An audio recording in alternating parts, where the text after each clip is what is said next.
तोर नाले धड़के मोर दिल, तोर हसीले महके मोर दिल।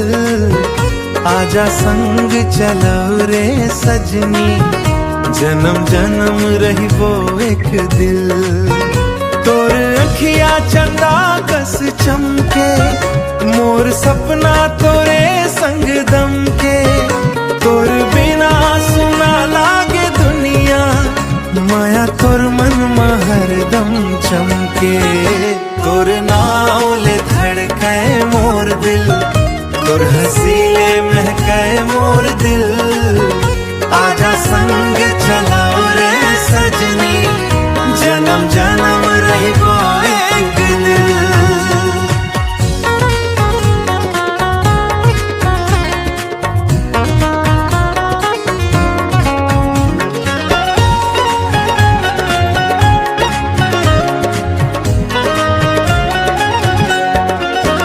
रिमझिम पानी बरसे धीरे, तोर संग भींजव सपना घीरे। हाथ मम हाथ धर के बोलो, कभू नहीं छोड़ब तोला रे। तोर नाले धड़के मोर दिल, तोर हसीले महके मोर दिल। आजा संग चलाओ रे सजनी, जन्म जन्म रही वो एक दिल। माया के डोरी मजबूत होगे, दिल ले दिल के बात होगे। संगी बन के जिंदगी भर, सुख दुख मन संग साथ होगे।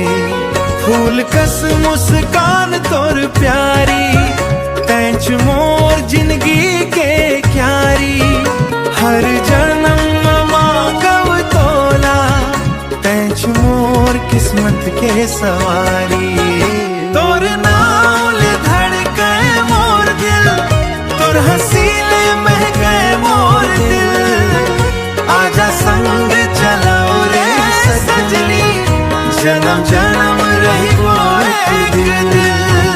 तोर नाले धड़के मोर दिल, तोर हसीले महके मोर दिल। आजा संग चलाओ रे सजनी, जन्म जन्म रही वो एक दिल।